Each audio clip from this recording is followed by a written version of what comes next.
Great, great.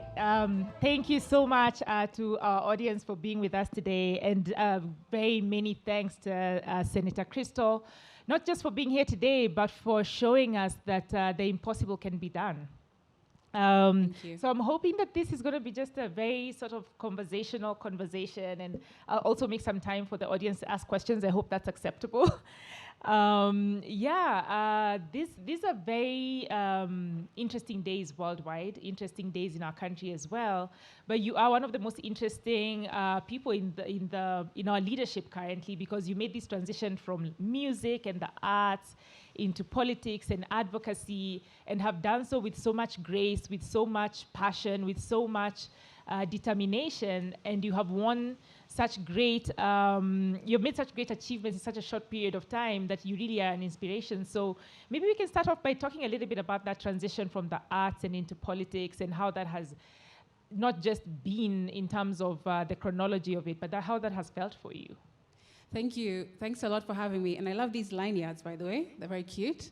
I think it's, of course, quite mind-boggling, I guess, for those who have seen me in different spaces and now see me in Parliament. They're like, how did that happen? How did A lead to Z kind of thing? But honestly, I'm still figuring it out myself. I will let you know when I do. But in the meantime, what I suspect is that every single one of us have a purpose and have a desire for something that's planted in us when we're born. And according to me, I've discovered now that my purpose is to use my voice. And so whether it's using my voice in advocacy, using my voice in music, and now using my voice in Parliament, that's been the through line throughout, in all of my life. Using my voice to further a cause, and not just for the public to benefit from, but also for myself to benefit from, so that I can also learn, so that I can relearn and unlearn what it is about life that has brought me here, but also what is it about me that is important to this world. And I think even though I lost my eyesight when I was in my late teens, early 20s type of time, my voice has remained. And because it has remained, I now see that wherever it is that I go, God wants me to use my voice for one thing or the other to fulfill my assignment. And moving into politics, of course, is not, it's not something that you would think would happen from music, because music, as a musician or as a creative of any kind, we're known to, have our hearts on our sleeves, right? Because that's sort of how we are able to pass on our narrative or our message that that comes straight from the heart, and that is not tainted by fear or by society. As an artist, our job is to reflect the times and to do it in the most authentic way possible. So moving from a creative into being a politician, though I think I'm not a politician, I'm more of a parliamentarian, because politician is so dirty nowadays, right, the word. But still, I think that I use both when I need to use both. The vulnerability side, but also the being careful side, which is now what I'm using or imploring even more in Parliament, being cautious. I think there's a place for both of them. And while I was getting ready to jump on stage, I found something that I wrote quite a long time ago, and I want to read it for you, because I'm still a creative. So I write a lot. A lot of my thoughts are written down. And this is what I said back in 2022, before actually I got gazetted. I wrote this. Familiar is not brave, and similar is not safe.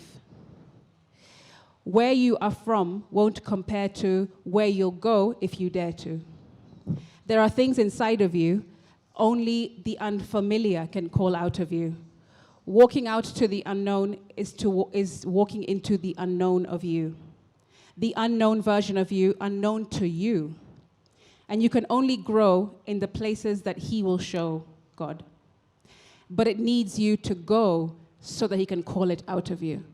What I was trying to say here is that sometimes there are situations and environments and assignments that you'll be given that are completely out of your comfort zone.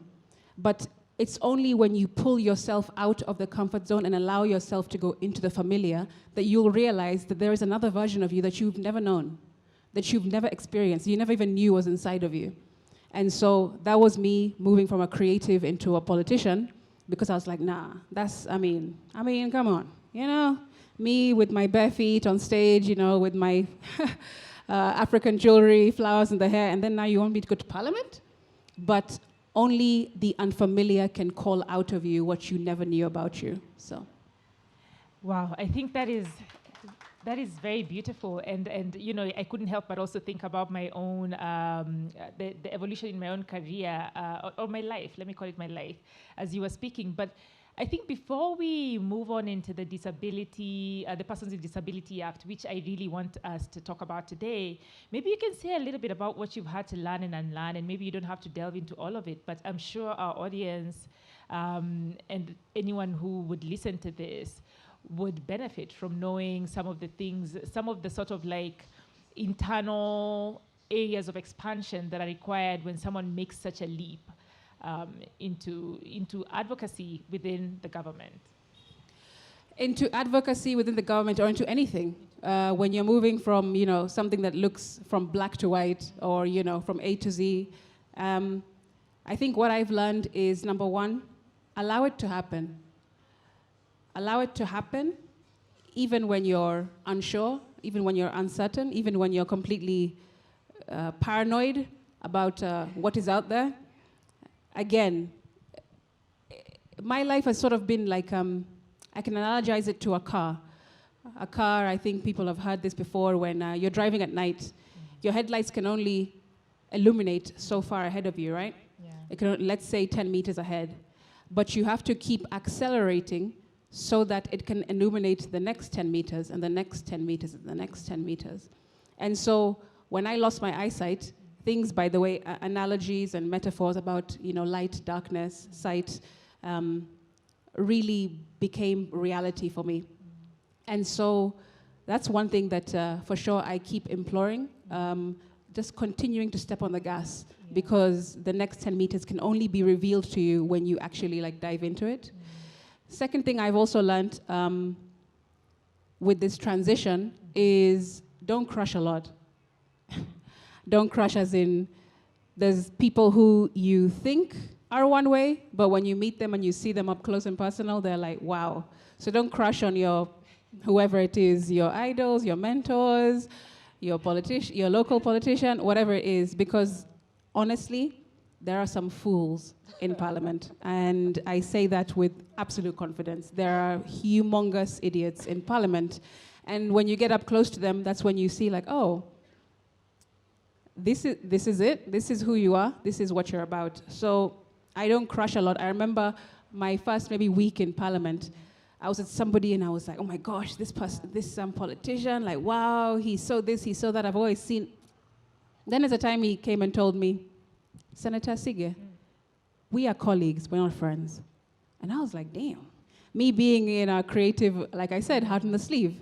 And that is sort of a summary of what it is like to be in Parliament now. That you're with colleagues, you're not with friends. Yeah. Even though that has made me more, I don't know, not rigid, but more serious. I remember a friend of mine told me not too long ago that I don't laugh as much as I used to, which is really sad to hear from a friend. But it's a good sort of way to understand what it takes. You have to pull another version out of you to, you know, fit in the environment that you're in. Another thing I've also learned is reading people doesn't need your eyesight. Yeah, reading people, I think you need to go past the structure of a person to read them. Even when you guys, of course, have all heard about body language and all that, I don't have that luxury.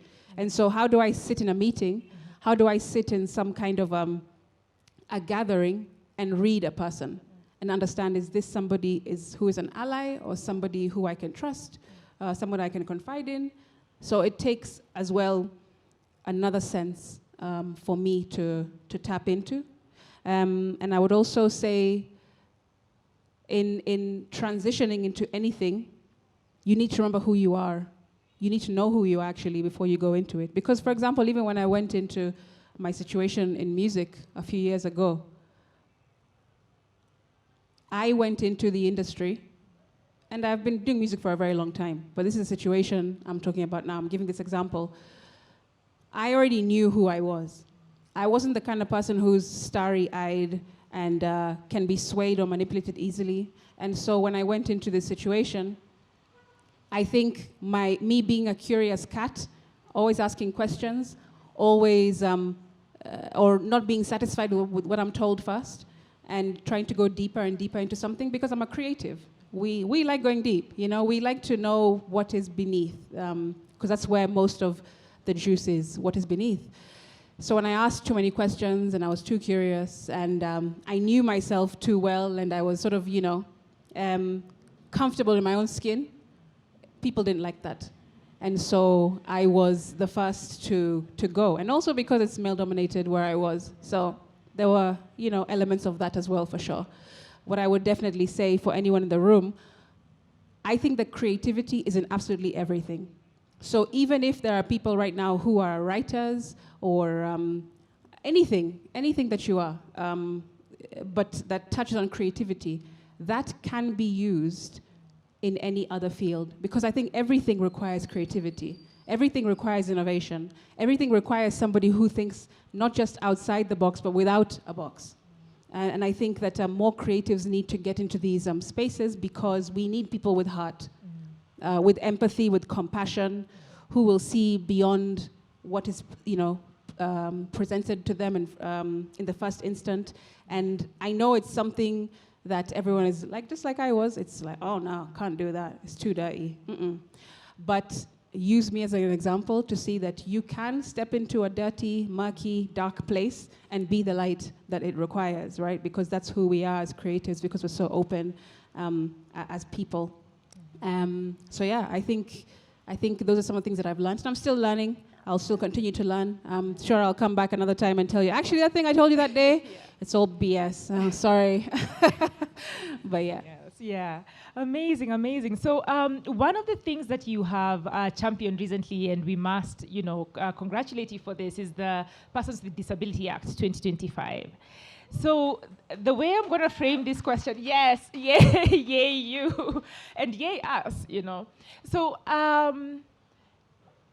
I'll start with a personal story. So when I lived in New York a couple of years ago, one of my roommates had transverse myelitis, and so she had a disability. She had an inability. She could walk, but it was very complicated for her. And living with her taught me so much. I came to understand how blind I was to how different the world can be to people who are otherwise abled. I came to understand how structurally, and just even the physical structure, the physical infrastructure is just so what's the word? It's so not inclusive and not thoughtful. And how even for those of us who are able-bodied, the things that we struggle with, those who are otherwise abled have such struggles that are so invisible, because I think one part is just the structural, but part of the structure is just the sort of psychological infrastructure that keeps their visibility, that keeps them away from the visibility of the world. And I started to notice little things that I'd never noticed before. So, because I'd noticed, there's no ramp here. How she'd have to go to, she needed to have at least 4 hours in an airport between flights, because getting from one end to another if she needed to was so much more complicated for her, while the rest of us would just pick up our bags and run. So I came to understand that the world is just very unfair and very not inclusive. But Kenya, even more so. Even supermarkets don't have ramps, simple things that would make accessibility easier for others. And so it feels to me like the Disability Act is a wonderful start, but there's so much yet to be done. There's so much yet to be done in terms of our culture, in terms of sensitization, in terms of information. And there's so much to be done in terms of actually changing our structures to be responsive. So what would you say what are you thinking about now? What are you working on now? How do we move from this major step into making this an actual reality? So the spirit behind me even pushing or taking on this piece of legislation and trying to move it from a bill into an act of parliament is because I know what it's like to live on both sides of the coin. I've been non-disabled, and now I'm disabled. And so I've got a perspective that not very many people have.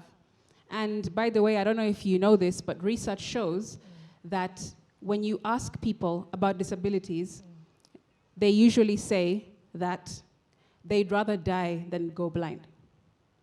So people would rather choose death than to go through what I went through. And I was on that same scale, by the way. I was in that spectrum. Because when I was starting to lose my eyesight, I did have suicidal thoughts, absolutely. Because my trajectory was becoming a performing artist, being on stage, being on film. I studied film and theater in my first degree in the UK, actually. And so then comes this wrecking ball of a realization that actually you're going to go blind by the time you're sort of like mid-20, so deal with it. And I did.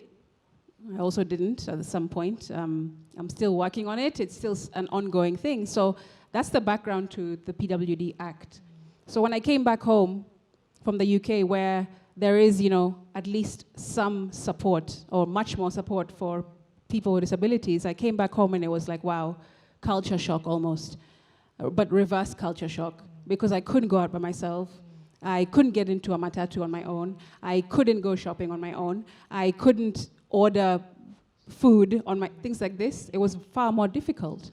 And I asked myself, why does being disabled have to be disabling? And also, I realized that disability has an equation, by the way. It's only when an impairment meets a barrier that you have a disability.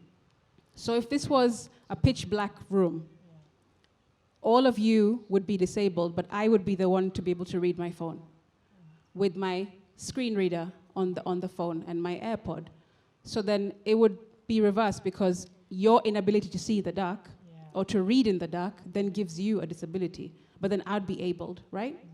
Because think about it. Wheelchair users move without walking. Deaf people talk without speaking. And visually impaired people can read without seeing. So in those cases, who really has the disability?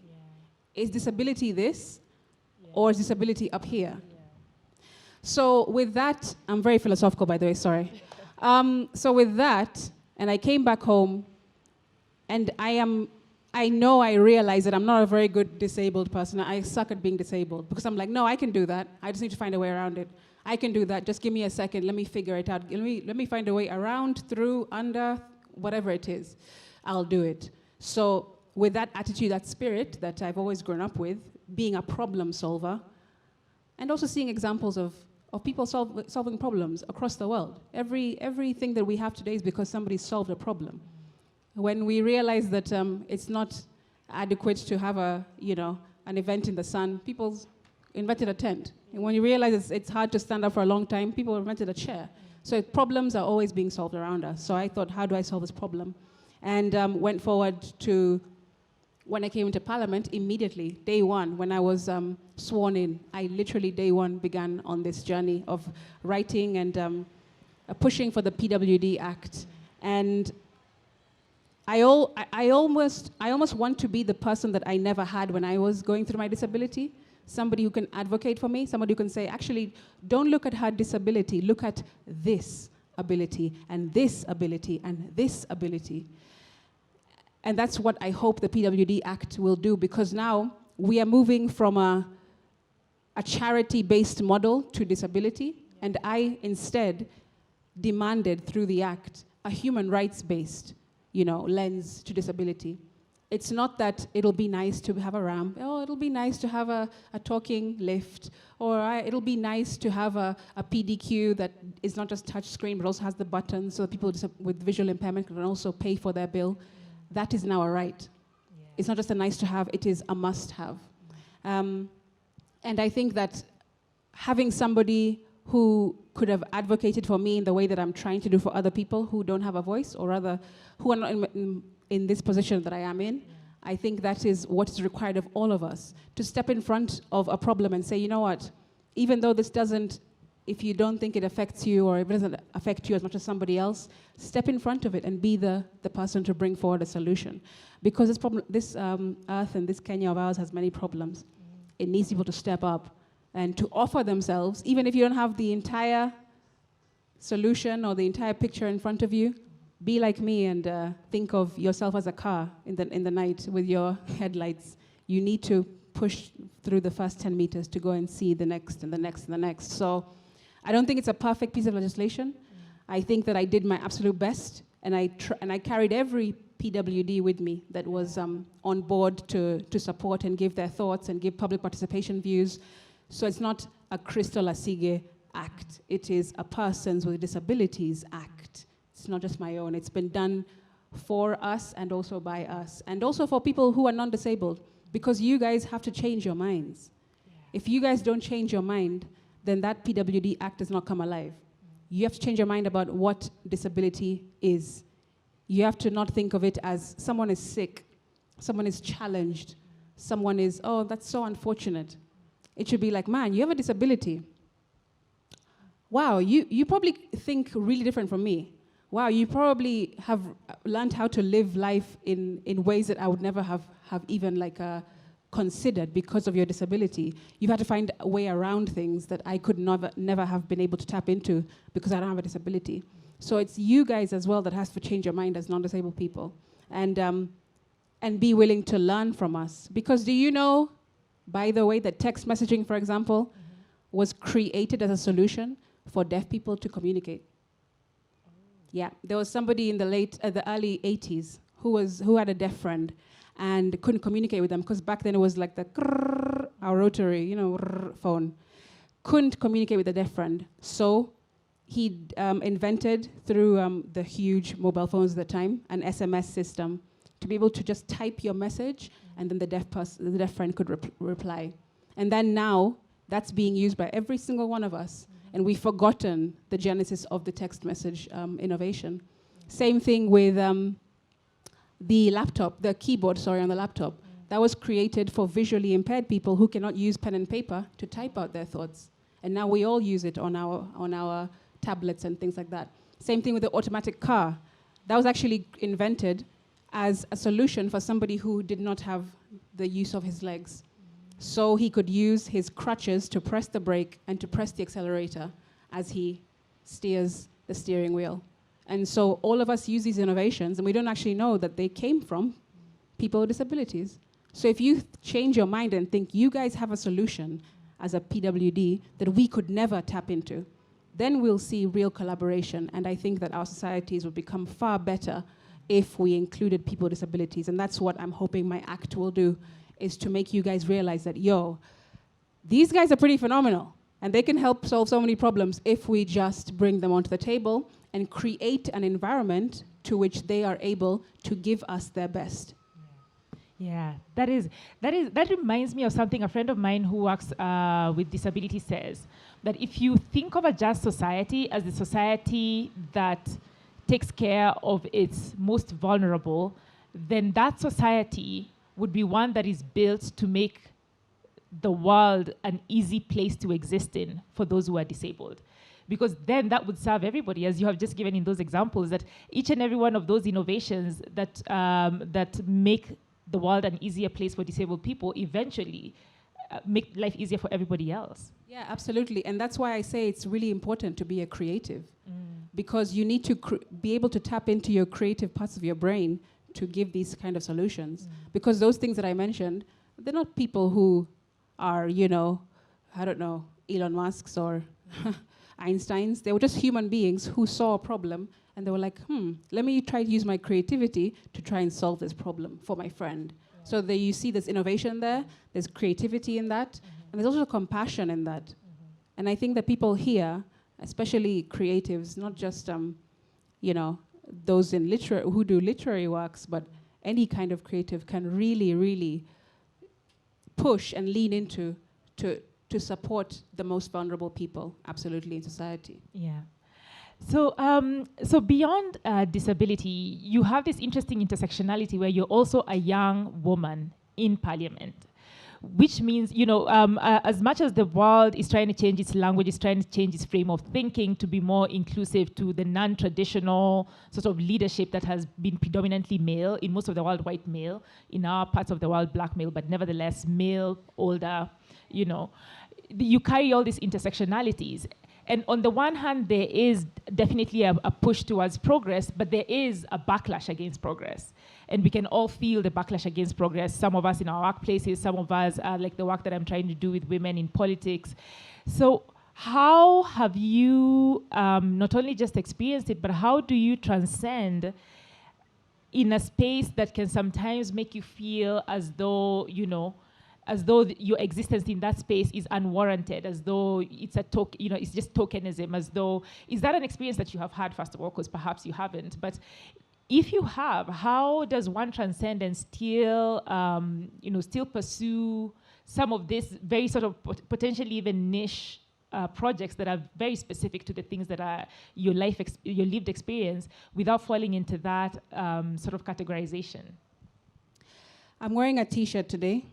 Hope you can see it. Mm-hmm. It says, hope you can see it. It says push. And push is a reminder to me. It's a brand that I actually create, T-shirts that I create, and it means pursue until something happens. Mm-hmm. Push. That's something that I've been doing since I was a kid. Mm-hmm. A kid who then started to lose her eyesight, who then went to Europe to study and found that she was the only black kid in her course. I pushed in there too. I pushed when I came back to Kenya and realized that I'm very, very different. Now that I have a disability coming back home, I pushed. I pushed in music. Even when nobody wanted to hear me or listen to me, they were like, oh, we need money to put your stuff on the radio. We need money to do this. You need to give us money. Or they would just ignore me and dismiss me completely because I'm just a girl from Mombasa with no connections, to the music industry. I pushed.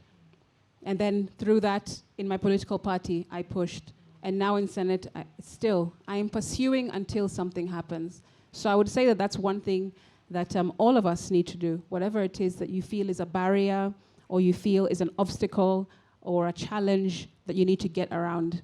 It's all about your mindset. I'll go back to that. Because if you have a problem and you can solve it, absolutely, change it by whatever you can do with your might. But if you can't change your problem, then change how you think about it. Change how you look at it. And continue to pursue until something happens. That's number one. Number two is I love being the underdog. I just love it. It's just the best place to be. Number one, no one has any expectation of you. Yeah. They don't see you coming. They don't, they're not paranoid about you because you are just a non-issue to them. And so when you are the underdog, like I've been in so many situations, so many parts of my life, it's actually helped me to fly through many obstacles and barriers because nobody is paying attention to me. Same thing in Parliament.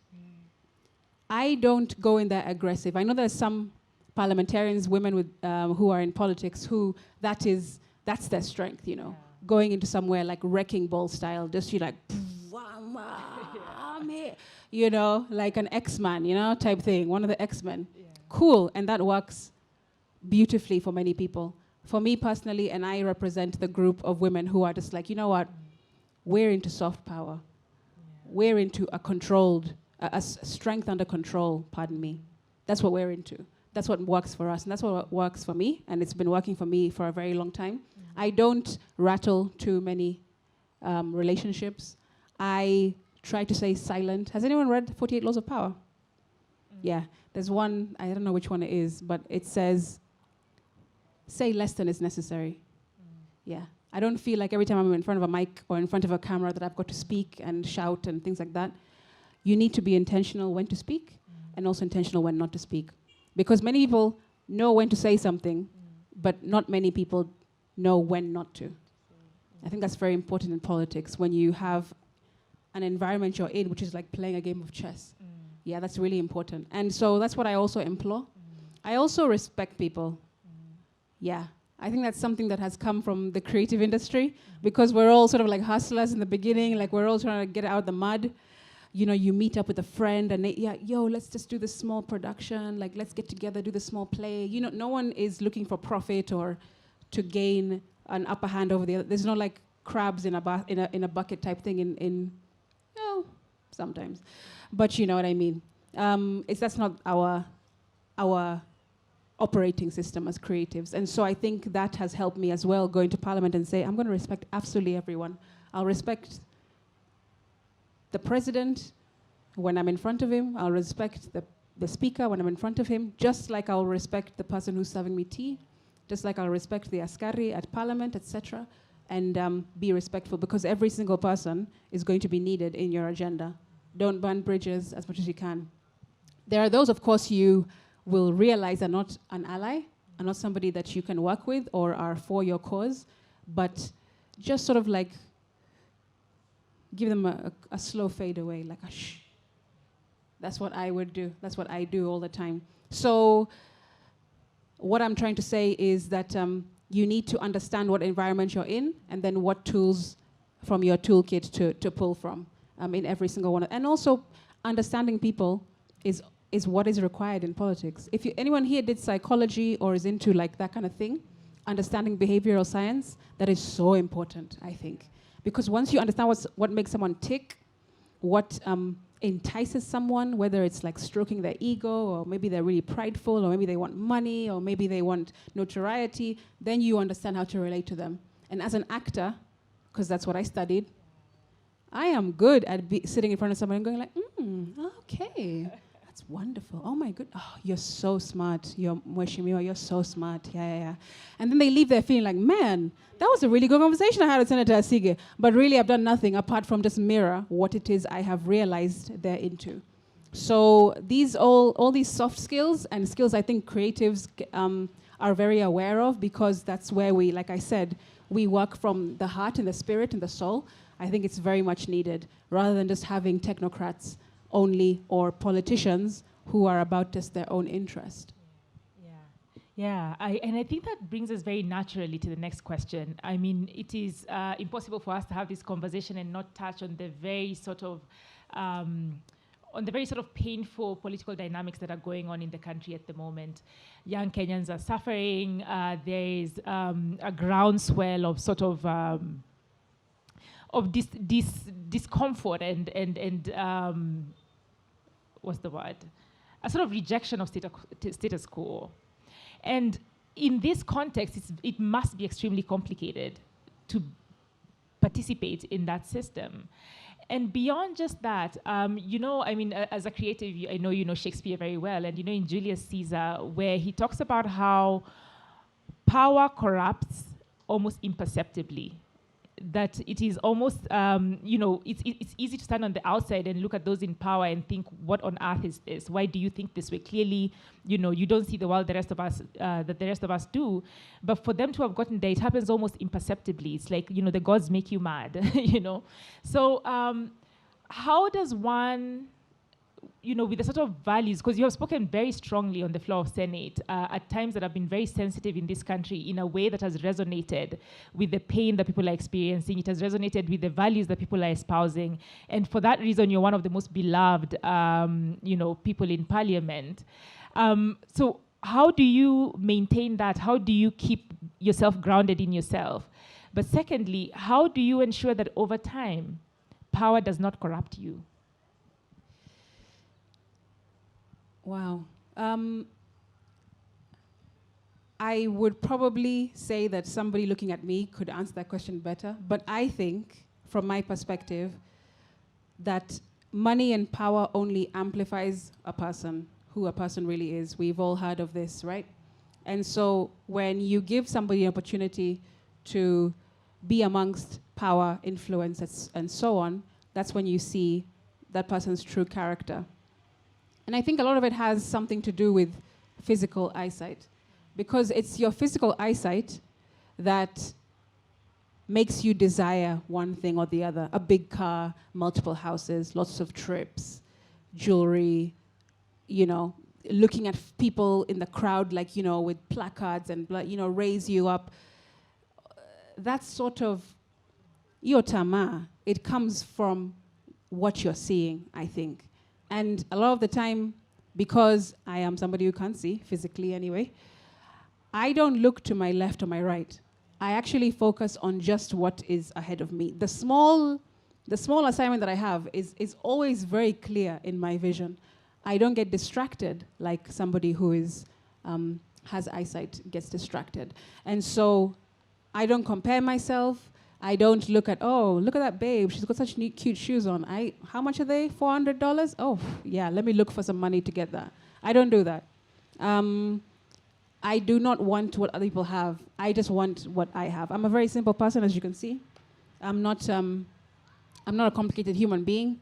I think that's one thing that is important to say. So perhaps I have something with my disability, and actually, let me put it this way. I think that God allowed this to happen, give me a disability, because I would not be able to be in this position representing persons with disabilities if I did not have a disability. It was a prerequisite for me to be in Senate to represent disability, right?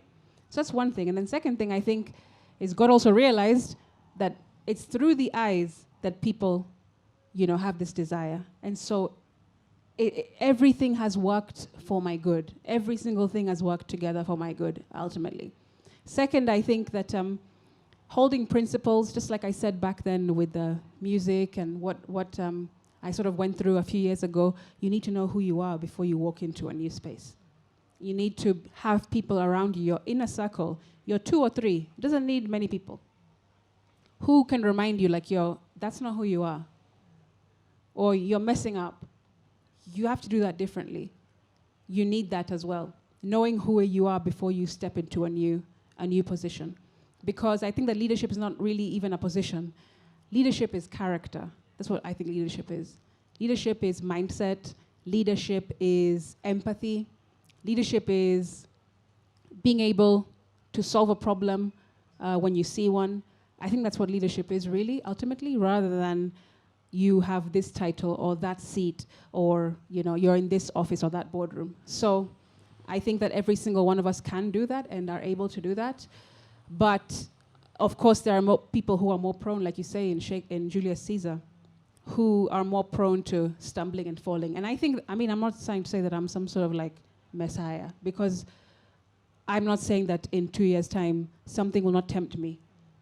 And if it does, I hope that people in this crowd, whoever it is, will be like, yo, Crystal, that's not who you are. And remind me of who I am. The other day, I was in the streets in Mombasa. I remember, and my security is here. He texted me the day before. He's like, Mwesh, where are you going to be tomorrow? I just want you to be careful, make sure that, because this is the reports that are coming in, about tomorrow. And I was like, oh, yeah, okay, yeah, cool. I'm going to stay home. Yeah, absolutely. And squeeze me Mweshimiwa. So, you know what I'm saying? Next day, I was on a boda going into the heart of protest in Mombasa. And nobody knew. I didn't tell anyone, actually. I was just like, I'm going to just do this because I know who I am and I know what I came here to do and for who to represent. And that's more important than, the title or what have you. And also because Mombasa is my home. I have to make sure that people in Mombasa know that I'm here to push with them, to pursue until something happens. So I think those are some of the things that I would say. However, people looking at me, people especially those who know me from Mombasa, know me from being a kid, would probably have, I did this exercise, actually. Let me finish by saying this. I did this exercise with some people, a branding exercise. Many years ago, someone told me, I had a branding coach, and she was like, try and get a few people who are really close to you, and don't just think family. Also think like colleagues, maybe an ex-boyfriend, whatever, somebody who knows you. And ask them to give you 5 characteristics that you hold, that they believe. And there were so many people who said things like, you're resilient, you're honest, you're loyal, things like that. So a lot of the time, other people will be the ones to reflect to you who you are. And you have to, as your job, remember it. Yeah, I love that idea, that because that is something, I think, who was it? Julius Caesar as well, who needed to have someone next to him, remind him. It wasn't Julius Caesar. Who was it? It was from King Lear, no? King Lear, yeah. He always have someone next to you to remind you, you're just a mere mortal, you're just a mere mortal. I think that a lot of our politicians would do well to have that kind of feedback. Okay, so let's go back to your creativity before we invite the audience to give their questions, although you did say creativity is in everything, but let's talk about the creative endeavors. So do you maintain that side of yourself? Are you working on something, a writing project, a music project? And if there is, how has your life in politics sort of shaped your music. And what would you say, like, the song that would be you at the moment would be? That's a good question. Well, first of all, I'm in studio recording. That's something that I should say. I'm in studio recording, and so as I try and trudge through all the different ideas and the different themes and stories that I want to tell, I think that will come out very clearly when I'm ready to release, which I'm not yet ready to release. But finding the time and finding a way to not be a politician in the studio is actually harder than many people might imagine, because now everyone as well is sort of like dumping on you. Meaning, when I go to the studio now, usually it's just a group of us, you know, creatives sitting, you know, tunakula tu kuku na mandazi, whatever it is. And everyone is there for a common, like, we feel like there's a camaraderie because we all know that we're creatives here to do this thing. But now people look at me as, hey, Sasa Mwesh, you're here, like, oh my goodness. And I'm like, no, I'm just Crystal. So it's difficult for me to remove that layer of being a senator when I'm in studio. That's one thing for me to really get down and vulnerable and say the things that I really want to say. But at the same time, I think it's very important. I think that I'm in a unique position, and I find myself to be a bit of a unicorn in that respect. That I don't see anybody else. There's no blueprint to the kind of life I have. I can't be like, oh, there's that person who has a similar journey to me, or that person who's gone through something just like me. It's hard to find that person. And so it's difficult to navigate and know what I'm supposed to do, how I'm supposed to write, what I'm supposed to show up as. Do I just give you the old chakacha, rumba, you know, vibes, and inshallah? Or do I give you some like Bob Marley, you know? Exactly, like what do I give you? And also depends, I guess, on the fans and people who listen or who have supported me in any kind of way, for them to also be like, yeah, we want the reflective stuff, but we also just want a bop. But I'm working on all of it, and I have my producer, who's fantastic. He's somebody who we were together in extravaganza times, so we've reconnected and we're doing that, and there might be some nice surprises for you guys. Can't say. But I'm really looking forward to it. I love being in studio, to be honest. I just love it. There's nothing better than getting on a mic and just singing. Oh, we can't wait. We absolutely cannot wait.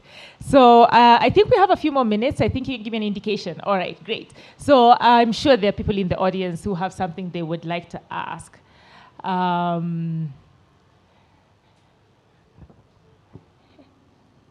No? Okay, great. I see a hand here. Hello, Mwesh. Hi.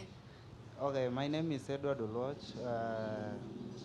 I've been fighting for youth and activists. I'm also an activist. So the mic, we can't hear you very clearly up here. Okay, sorry. Okay, my name is Edward Oloch. I'm an activist, and I've been fighting for human rights and youth. So my questions comes here. What key changes or protection are you proposing in your Disability Act to ensure persons with disability have equal access to opportunity, service, and representation in Kenya? Thanks, Edward. So number one, there is, let me go to employment. So the Disability Act now says that every single organization, whether public or private, has to reserve 5% of its its workforce to people with disabilities, so that we can actually like get into work and remove ourselves from this cycle of poverty. You know, disability and poverty, you know, leads to disability. I mean, more poverty, which affects disability, and it's just something that really spirals. So that's one really important thing. Second, I would say is the healthcare. We're now saying that persons with disabilities, when they go into healthcare, will do so without charge. And also, the Act also talks about how hospitals at every single level will have to have disability-sensitive staff and medical workers. For example, there is a time that the deaf community came to me and they said, Senator, when we go to hospitals and we're given, you're sitting there getting your results for whatever test you've been given, and you have to have somebody come into the results room with you, and it's very intrusive and invasive for somebody else who is your sign language interpreter to be the one to tell you, oh, by the way, you're HIV positive, for example.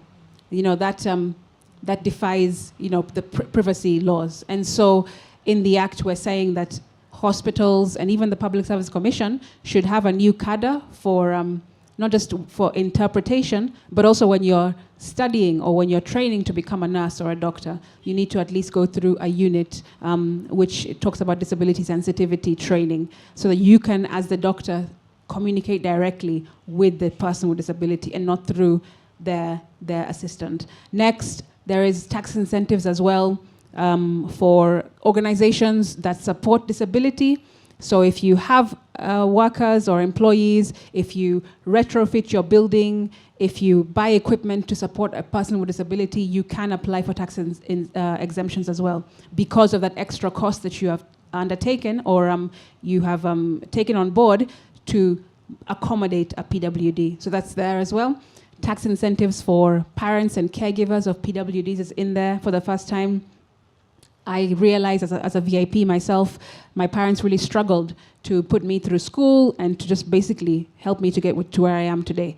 And I wanted to make sure that because there are many parents and caregivers who don't have that sort of like muscle or power, especially those in rural areas of the country who need support. Because imagine you take your, for example, child with autism to therapy 4 times a week. Each therapy costs 1,500 bob. As somebody, in Muranga or somebody in Garissa, you can't afford that week in, week out until they're 18, until they're 25, etc. So there'll be tax incentives and reliefs for if you're a parent or a caregiver of a child with severe disability who needs your support 24/7. There's loads. Things about infrastructure, we talked about it actually up here. If you have a building, let me let you all know now, if you have a building and National Council for Persons with Disabilities comes and gives you adjustment orders, like, hey, you need a ramp here, you need this kind of lift, you need this kind of staircase, you need this kind of lighting, and if you don't do it within a prescribed period of time and you continue to ignore the adjustment orders, then you could be fined up to 5 million shillings, or the chair or the management of that building or that company as well, they could face jail time if you continue to be in non-compliance. So there's lots of stuff. It's a 64-page document. I don't know if you guys have time, but I'll be happy. I mean, I always put stuff on my social media as well, trying to break it down in as simple language as possible. So please continue to look at my socials. Great. That is, I knew a lot of that, but you've said it in a way that has made me understand that it's much broader than I had even understood. So I think, thank you so much to everybody, to you on everybody's sake. So any other question from the audience? Yes. Hi, my name is Linyo. My question is, I feel like you're as you've said, there's a lot of layers to you. I'm very curious to hear how you think about technology, and especially now that we are all thinking about AI. First of all, as a creative, how are you using it? What's going on in Parliament, if you can tell us anything around that. And also, I think of it as a tool. And as you've said, if people who do not have disabilities are collaborating with other people, how can we use AI to make life accessible for more people? Thank you. That's a really good question. Well, first of all, at a parliament and government level, we recently, as Kenya, when I say we, I just mean Kenya, have drafted an AI policy. It's called an it's the AI policy. It's with the Ministry of ICT. And I think that we, as just citizens of Kenya should try to familiarize ourselves with that document and to see what is our AI strategy as Kenya moving forward. I think there are still things missing in that because we are sort of, through that strategy, that document, I feel that we are coming into it from a back foot, seeing, or rather taking ourselves as Kenyans as a consumer of AI rather than a contributor of how to improve AI. And many people know that, we have many data centers and we have many people who are coding and things like that who come from Kenya. Google comes to Kenya, looks for us. Microsoft comes to Kenya, looks for us, And so I think that we need to go into that conversation of AI more as contributors, and stakeholders rather than we're just consumers. So there's that AI strategy that you should look for. That's number one. Number two, right now Parliament are scratching their heads on how to create laws around AI because, by the time we, finish 1 month, AI has evolved. By the time we do 6 months down the line, AI has evolved again. So it's difficult to sort of like contain it and to understand it and then to legislate for it. But, and also this issue that you talked about earlier, there's many old folk in Parliament who just don't get it. Like, they just don't get it. And so it's difficult as young people who are using it and trying to figure out our place in it, to convince or to educate. So we're doing double work. We're trying to legislate and also trying to educate legislators about it as well. So that's something that I think is a bit of a conundrum for me, being a young politician myself. Next, you asked about specifically disability and AI and innovation. AI and digital tech has been almost like giving me sight itself. Like I said, I'm reading without having the ability to see. And so, yes, in Africa, technology is seen as like a luxury, having this electronic, having that smart device, having this innovation in your house, in your office, in your car, whatever. But for us with disabilities, it's like a necessity for us to be able to operate. And so issues are, of course, around accessibility, like finding the devices, finding the tech, but also affording it, and then affording the internet that will power it. But at the same time, let me just say this. I think, personally, that AI and smart devices are making us dumber because we're relying too much on them. There's a story that someone tells about how they used to use their Google Maps to find a particular restaurant. And they use it for like 3 months to find this particular restaurant. They would go to visit that restaurant every week. Then one day, she couldn't use her phone for whatever reason. And she was like, oh my God, where is that restaurant? Like, I can't get there, even though she had been going there every week for 3 months. And so I think that there's an issue and there's a danger in us relying too much on it because AI, remember, it's just a supercomputer. Somebody controls that supercomputer somewhere. And so there's a danger in asking AI, hey AI, give me information about, the Renaissance period, or something like that. Then it gives you like a whole piece of research and all the stuff that it's been able to collate from all over the place. But it's easy for AI to change a fact, to erase a fact, to tweak a fact. But you as a consumer, you're like, oh, I trust it completely. But actually then it skews history and also skews the way you look at what's really going on. Does it really tell the truth? Or can it be manipulated to tell you a truth that isn't the truth? So I think that we need to use it carefully, not rely on it. Use it to amplify and to support what we're doing, but don't use it and don't become dependent on it, is what I'm saying. Just like me, as a visually impaired person, I could have all the gadgets in the world, but I still, at home, I just cut my onions on my own, just manyanya, tomatoes, garlic. I don't have like a smart microwave or smart lights. Hey, put on the lights, or start the dishwasher. I don't do all that. I just want to keep myself using tech for what is absolutely necessary to have me function. Everything else, I still just continue doing it on my own. Great. I don't know if we have any last question from the audience. Yes, that is the last one, and then we will thank Senator Asige. And unless someone else has a question, I'm happy to. No, there's just you. Okay. Thank you so much, Senator. This has been so insightful. You talked a little bit about how being a creative has affected your life as a politician. I'm curious about if there's things that have affected your creative process that you bring from your kind of political world. Reframe that for me. Yeah, certainly. Okay, so when you're, let me try and work it out along the way. So walking into like your political space, you talked about the skills that you use being a creative, the mirroring, the empathy, and the values of those skills. And the reason I'm asking this is I'm a writer and performer myself, and I'm really interested in the creative process of different kind of creatives. And so I'm wondering what the world, being in the political world, what that has offered to you as a creative, in the act of making. Fantastic. One, politics has offered or enhanced my creativity in respecting process. There's a lot of process in parliament and government. A lot of it is very slow. I don't believe in a lot of it. I don't like a lot of it, but I do see the value of some of it.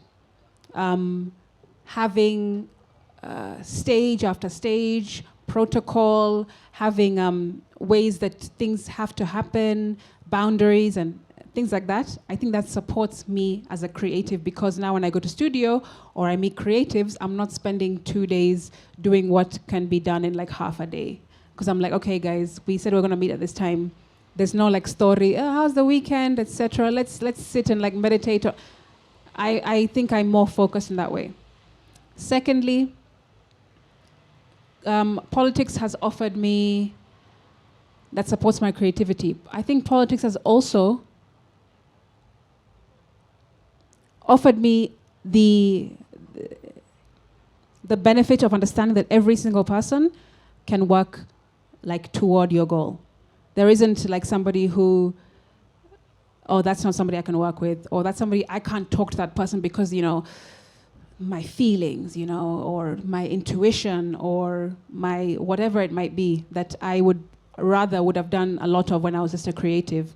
You know, the vibes, basically. A lot of creatives, man, I don't know about you guys, but musicians are all about vibes. We're all about vibes. And so in politics, it's not about vibes. It's about, okay, this person has this that I could use. That person has that they could support me with, or an idea that they could, you know, that they could pour into mine. So every single person, I think, can support the cause that, you know, can, like I said, everything works together. It can work together if you allow it to do so. And not taking things personally, that's also something I've really, really learned a lot in politics. Being able to see a thing like a 25th of June and what happened and who was involved, but still, you know, the next week turn around and be in the same meeting with that person and be able to articulate my ideas in a way that I know that they will understand it. So not taking things personal. When somebody opposes my motions, when people shoot my ideas down in parliament, I don't take it personally. I used to be like, you wait, Maze, you wait. You don't know me. But now it's like, okay, that's fine. You have one on me, but we'll come back around. And in the meantime, I will work with you just like nothing has gone wrong, like everything is normal. So those are some of the things. And I think being an introvert as well, just generally has also supported me. I'm an introvert type of person. I'm not the kind of person who you'll find up and about everywhere. But politics has also made me understand that sometimes you need to put yourself behind and put the cause in front. If I had the choice of going out into public spaces and jumping on the back of a pickup, I would not be doing it, trust me. That's just not who I am. But I understand that because I am here to represent a particular constituency, also youth and women and people with disabilities, put yourself behind, Crystal, and put the cause in front of you. And I think that is just the perfect ending to what has been a truly wonderful conversation. I have learned so much. It's truly captivating listening to you. And I think the audience would agree, wouldn't they? Yeah, so let's thank... Crystal, for the conversation. Thank you. Thank you so much, and thank you, our audience, for the great questions, for your attention, and for staying with us. Thank you so much to you, Daktari, as well as you, Muheshimiwa. This has been such an insightful conversation.